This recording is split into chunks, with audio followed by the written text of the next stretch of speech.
La sagesse humaine vient-elle du Saint-Esprit? Ou vient-elle de la Bible? Auparavant, nous ne comprenions pas, pensant que la sagesse humaine venait de la Bible, pensant que c'était ainsi, de sorte que le frère Heber lisait la Bible frénétiquement. Plus tard, le prêt a guide le frère Heber, permettant Heber de comprendre l'esprit du prêt, en ce jour du 25 AOT 2025. A dit l'intérieur du frère Heber. Le prêt Cleste est avec moi. Le Saint-Esprit en moi est la vraie sagesse. Bien supérieur la Bible. Le prêt a dit, l'esprit du prêt est avec le frère Heber. L'esprit du prêt est la vraie sagesse. Supérieur la Bible. Puis, immédiatement après il a dit, je suis la sagesse, je ne viens pas de la Bible. Mais, je ne viens pas de la Bible, mais je viens du Saint-Esprit. Mais je viens du Saint-Esprit. Seul le Saint-Esprit donne de la sagesse aux hommes. La connaissance de la Bible ne peut que permettre aux gens de mémoriser des RC ou de TRS nombreuses phrases, mais elle n'a pas la puissance de la vie. La Bible n'a pas la puissance de donner aux hommes la vie éternelle. La Bible ne peut pas non plus permettre au frère Heber de proclamer la vie avec abondance. Seul le Saint-Esprit le peut. Le Saint-Esprit peut être comme des fleuves d'eau vive, comme une source d'eau vive. Intarissable, toujours intarissable, coulant flot, avec une sagesse infinie. Le Saint-Esprit est comme la création, cran de l'eau, comme cran de l'eau l'infini. Quand la Bible, elle n'est que de l'eau dans un puits, c'est tout.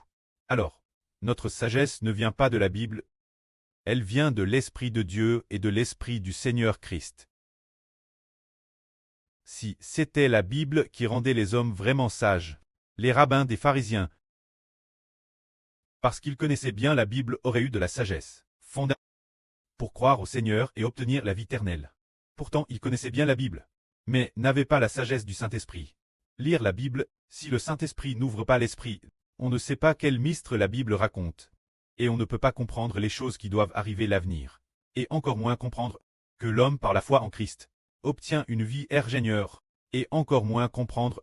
Cependant, le Saint-Esprit nous fait savoir que c'est vrai, faisant savoir tous nos enfants, que dans l'avenir nous obtiendrons à ce genre de corps de Dieu et du Seigneur Christ. Quand la vie spirituelle intérieure actuelle, elle est digne du Saint-Esprit. C'est précisément cette sagesse du Saint-Esprit qui peut sonder la sagesse de la Bible. Paul a dit que trop lire peut rendre orgueilleux et pousser à abandonner le Seigneur Jésus. Madame autrefois, il était fier de bien connaître la Bible et de son statut de pharisien. Pour le Christ, il a abandonné ce statut. Et pour l'amour du Seigneur, madame considère toutes choses comme des ordures. Ces toutes choses ici peuvent madame inclure la Bible. La Bible l'avenir. Pourquoi y a-t-il la Bible? S'il y a la Bible, c'est parce que la Bible n'est apparue qu'après le pch de Adam.